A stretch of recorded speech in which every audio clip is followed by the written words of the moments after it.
नमस्कार दोस्तों। आज मैं आपके लिए एक केस स्टडी लाया हूँ जो कि है Lenovo योगा सीरीज़। इसके अंदर कस्टमर की प्रॉब्लम ये लेकर आया था कि कस्टमर ने खुद से भी ट्राई किया है और कहीं और भी करवाया था।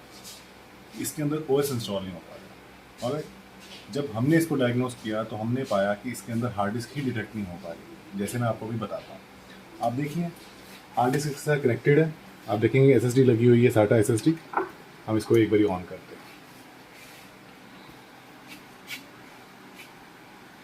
फंक्शन प्रेस करके F2 प्रेस करेंगे तो Lenovo योगा सीरीज़ में बायस के अंदर चले जाता है। ओके, बायस ओपन हो गई है। अब आप देखेंगे कि हार्ड डिस्क के आगे नॉट इंस्टॉल्ड आ रहा है। ठीक है, मेमोरी तो है पूरी 8 GB की मेमोरी लगी हुई है, रैम लगी हुई है, लेकिन हार्ड डिस्क के आगे नॉट इंस्टॉल्ड आ रहा है। इस प्रॉब्लम को हम सॉर्ट आउट करेंगे कि ये प्रॉब्लम है क्या। अब हम इसको डायग्नोस करते हैं, आप मेरे साथ बने रहें। तो दोस्तों आप देखो कि ये वही मदरबोर्ड है जिसके अंदर कल हमने देखा था कि हार्ड डिस्क डिटेक्ट नहीं हो रही थी। तो इसके अंदर हमने अभी तक क्या किया है वो आपको मैं बताता हूँ, क्योंकि सारी वीडियो कई बार रिकॉर्ड करनी पॉसिबल नहीं होती, कस्टमर्स भी आ जाते हैं, कुछ भी रहता है। लेकिन जो अभी तक मैंने किया है, जो मैं कर चुका हूँ वो आपको मैं बताता हूँ, और फिर मैं बताऊँगा इसमें फॉल्ट क्या हमने सॉर्ट आउट किया। आप देखेंगे ये हार्ड डिस्क कनेक्टर है। ठीक है, अगर हम इसकी सर्किट डायग्राम खोलते हैं हार्ड डिस्क कनेक्टर का, ये पेज है हार्ड डिस्क कनेक्टर के लिए। नीचे हर पेज के नीचे लिखा होता है उस पेज के ऊपर कौन सी डायग्राम रहेगी। ये हार्ड डिस्क कनेक्टर है। ठीक है, अगर आप देखेंगे तो इस हार्ड डिस्क कनेक्टर में कुछ भी स्पेशल नहीं है। आप देखेंगे 5 वोल्टेज HDD मतलब हार्ड डिस्क के लिए आई हुई है। ये हमने चेक की तो ये वोल्टेज पूरी है।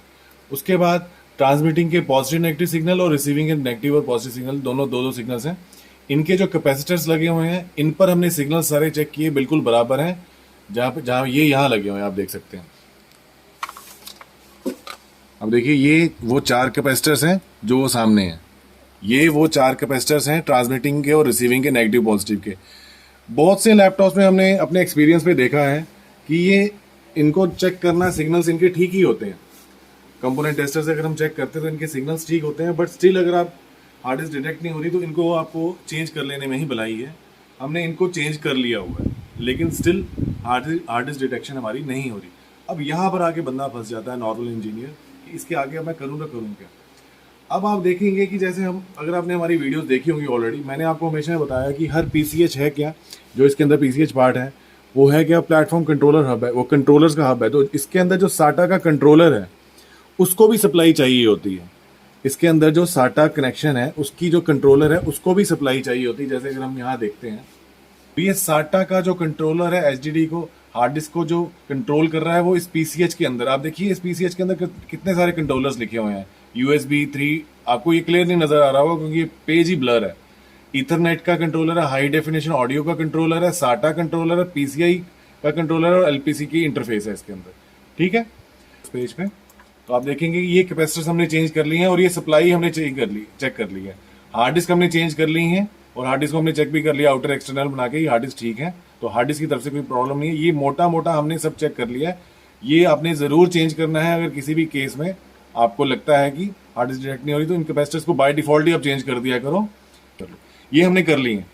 इसके बाद हम आते हैं SATA की जो सप्लाई है। हमने जो अभी तक इसमें डायग्नोस किया है, अगर आप देखेंगे तो अगर मैंने SATA को सर्च किया तो ये PCH है, ये उसके अंदर SATA है, जिसके अंदर से इस SATA को ये एक HDD, ये इतने सारे कंट्रोलर्स हैं इसके अंदर। अगर मैं थोड़ा बड़ा कर दूं तो आप देखेंगे ये SATA कंट्रोलर है PCH के अंदर, और ये 1 2 3 और 4 कनेक्शंस है SATA के लिए। ठीक है, मतलब 4, इसमें डिविडेटर भी यूज हो सकता है, एक और हार्ड डिस्क, मतलब चार कंट्रोलर्स हैं इसके अंदर, जिसमें से एक कंट्रोलर को इन्होंने यूज किया हुआ है, बाकी सभी यूज ही नहीं है क्योंकि इस लैपटॉप के अंदर डिविडेटर तो आता नहीं। एक हार्ड डिस्क लगी हुई है, अगर SSD लगेगी तो SSD SATA से तो अकेली चलती नहीं, उसके लिए PCI भी चाहिए। तो जो इसके अंदर हार्ड डिस्क लगी है उसके लिए अंदर इन्होंने एक ही SATA कंट्रोलर को यूज किया हुआ है, और इसके आगे जो कैपेसिटर लगे थे वो हमने चेंज कर लिए थे। ठीक है, अब इसके अंदर जो सप्लाई आ रही है ये है 1.05 SATA 3 PLL। ये सप्लाई इसको मिलनी बहुत ज़रूरी है। जब तक ये सप्लाई पूरी नहीं मिलेगी तब तक SATA का कंट्रोलर ऑन नहीं होता। और अगर हम इसको ऑन करते हैं, ये जो रेजिस्टेंस है R1918, अगर हम इसको सर्च करते हैं इसका बोर्ड व्यू के अंदर, ये अपना प्रोसेसर है, ठीक है। और इसके नीचे ये जो रेड पॉइंट है ना, रेड जिस पर हुआ है, ये हमारा R1918 है। अगर बोर्ड भी मिलता है किसी मदरबोर्ड का तो बहुत इजी हो जाता है सर्च करना। तो इसको अगर हम मदरबोर्ड के ऊपर देखते हैं, ये जो रेजिस्टेंस है ये है हमारा वो रेजिस्टेंस जिसके ऊपर अपने ये वाली सप्लाई चेक करनी है। ये वो वाला रेजिस्टेंस हमने इस पे 1.05 सप्लाई चेक करनी है, आ रही है कि नहीं आ रही है। अगर हम इस सप्लाई को हम चेक करते हैं मल्टीमीटर से, मल्टीमीटर यूज करना ज़्यादा बेटर होता है और किसी भी ऑप्शन से। तो इस रेजिस्टेंस के ऊपर हम चेक करते हैं, तो आप देखिए कितनी सप्लाई आ रही है, 0.5। कितनी आनी चाहिए थी, 1.05। कितनी आनी चाहिए थी, 1.05 सप्लाई आनी चाहिए थी, और आ रही है 0.5 सप्लाई। हम क्या करेंगे, हम इसको ही ट्रेस करेंगे। ऑब्वियसली बात है कि ये सप्लाई आ कहाँ से रही है, तो सिंपली इसको सर्च करें, कॉपी करेंगे और हम सर्च करते हैं सर्किट के ऊपर।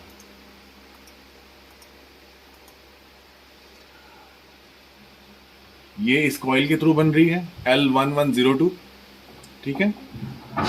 और पीछे से सप्लाई ये है 1.05 सप्लाई है जो L1102 कॉइल के द्वारा साटा के लिए सप्लाई बन रही है। तो अब हम इस कॉइल को सर्च करेंगे L1102 कहाँ लगी है और उस पर देखते हैं क्या है। तो हम फिर से बोर्ड व्यू पे आएंगे, L1102, ठीक है। तो ये वो कॉइल है, देखिए ये रेजिस्टेंस थी ऊपर जो हमने पहले चेक की थी, ये रेजिस्टेंस थी और ये वो कॉइल है, ठीक है। देखिए अगर हम इधर क्लिक करते हैं तो इसकी यहाँ से जो पॉइंट है यहाँ जुड़ा हुआ है उसी रेजिस्टेंस में, और ये कॉइल के यहाँ से सप्लाई आ रही इस रेजिस्टेंस से। तो हमने अभी इस कॉइल पे चेक करना है, जो कि हमने सर्किट में देखा था कि इस कॉइल के द्वारा ये वोल्टेज आ रही है 1.05 वोल्टेज इस कॉइल के द्वारा पास होकर साटा PLL बन रही है, ठीक है। तो हम इस पे देखते हैं कि L1102 पे सप्लाई आ रही है कि नहीं आ रही। तो मदरबोर्ड पे आते हैं, कॉइल की सप्लाई चेक करते हैं। आप देखेंगे एक तरफ इसके 1.2 के लगभग की सप्लाई है, 1.05 की सप्लाई है, तो ये सेम सही है। थोड़ा बहुत मल्टीमीटर में कई बार बैटरी लो हो तो उस कारण भी ये आ जाता है, बट ये सही है। और इसके दूसरी तरफ देखें अगर, तो 0.5 सप्लाई है। ये कमी हमें नज़र आ रही है इसके अंदर कि कॉइल को तो पास करना ही चाहिए, ठीक है। इट्स जस्ट एन इंडक्टर, कुछ स्पेशल तो है नहीं। अब इसमें दो रीज़न हो सकते हैं, इसके अंदर दो रीज़न हो सकते हैं। अगर आप देखिए, या तो कॉइल ओपन है, या तो कॉइल ओपन है, या फिर कॉइल के बाद आगे जो रास्ते में कैपेसिटर्स लगे या तो वो लीकेज है।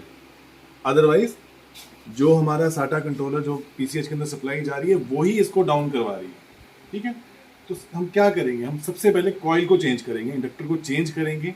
स्टिल अगर वोल्टेज ड्रॉप हो रही है तो उसके रास्ते में जो कैपेसिटर्स लगे हैं उनको हम चेंज करेंगे या फिर उनको रिमूव करके देखेंगे, क्योंकि कोई भी अगर कैपेसिटर लीकेज होगी तो सप्लाई को ड्रॉप करवाएगा, ठीक है। हम पहला काम करते हैं, कॉइल को चेंज करके देखते हैं। करो, चलिए एटलीस्ट हम सबसे पहले ये कर लेते हैं कि कॉइल को एक बार ही चेक कर लेते हैं। कॉइल की कॉन्टिन्यूटी पॉइंट पे रख के, कॉइल ठीक बता रही है, देखा जाए तो बीप आ रही है, ठीक बता रही है, इट मीन्स कॉइल ठीक है, ठीक है। स्टिल हमको एक बार ही चेंज करना ही पड़ेगा, ठीक है, स्टेप बाय स्टेप। ये आपको सिखाने के लिए है कि कैसे स्टेप्स फॉलो करने हैं। अदरवाइज जब हम अपने एक्सपीरियंस बेस पे करते हैं, हमको पता होता है कहाँ फॉल्ट है, हम उसी को सीधा चेंज करते हैं। फिर भी आपको मैं बताता हूँ स्टेप्स। चलिए थोड़ी सी फ्लक्स लगा लेते हैं, यहाँ कहीं से भी कोई भी कॉइल लगा लेंगे, कोई स्पेशल नहीं है कि बैटरी। कॉइल चेंज किया हमने, उतार रहे हैं। किसी भी स्क्रैप के बोर्ड से कोई भी कॉइल उतार लो, कोई बड़ी बात नहीं है, थोड़ी छोटी भी चल जाएगी, कोई ऐसी बात नहीं, ठीक है। आपकी सोल्डरिंग ठीक होनी चाहिए हमेशा, ये आपने ध्यान रखना। कम से कम हीट आपने मदरबोर्ड पे लगानी है, फालतू का नहीं छेड़ना मदरबोर्ड को, बेवजह में गर्म नहीं करना। चलिए एक बार इस कॉइल को फिर से चेक कर लेते जो हमने लगाई है। देखिए प्रॉपर बीप आ रही है, कॉइल लगा दी है। एक बार ऑन करते हैं और देखें स्टेटस क्या है। सिस्टम ऑन हो गया है, लेट अस चेक। एक तरफ वही 1.05 के लगभग की सप्लाई है, ठीक है, और दूसरी तरफ देखेंगे 0.8 कुछ की सप्लाई आ रही है। इट मीन्स कि कॉइल पास तो कर रही है लेकिन आगे कहीं ना कहीं लीकेज है। तो अब अगर हम इसमें देखें तो आगे रास्ते में जो कैपेसिटर्स लगे हैं कई बारी वो मैंने बताया लीकेज कर जाते हैं। यहाँ पर हम कनेक्टेड देखेंगे, पूरा एरिया कनेक्टेड है, ठीक है। जैसे ये रजिस्टर लगा हुआ है जो कि इस बोर्ड पे लगा नहीं हुआ, ये कैपेसिटर एक लगा हुआ है, हाँ लगा हुआ है, और ये कैपेसिटर नहीं लगा और ये रजिस्टर लगा हुआ है, ठीक है। तो इस पूरे ट्रैक पे 1.8 की जो सप्लाई अब बन रही है वो बन रही है। तो ये कैपेसिटर हमारा शक के घेरे में आता है कि कहीं ये लीकेज तो नहीं है, और कोई भी प्रोसेस नहीं है इसको चेक करने का कि ये लीकेज है कि नहीं है। तो बेस्ट प्रोसेस यही है कि इसको रिमूव कर देते हैं, ठीक है। चलिए इसको रिमूव कर देते हैं, 2 सेकंड लगेंगे, ठीक है। सर्किट में आप देखेंगे इस कॉइल के बाद ये 2 कैपेसिटर्स हैं, जिसमें से ये DY लिखा मतलब डिडंट यूज है, C1104 DY मतलब डिडंट यूज्ड, और ये कैपेसिटर एक लगा हुआ है जिसको हमने रिमूव किया है। उसके बाद ये सीधी सप्लाई हमारी PCH के अंदर जा रही है। अब हम देखते हैं कि कोई फ़र्क पड़ा कि नहीं पड़ा। ऑन किया, लेट अस चेक। कॉइल पे ही देख लेंगे पासिंग सही हुई है कि नहीं हुई है। यहाँ पर 1.1 to 1.05 अभी भी सेम है।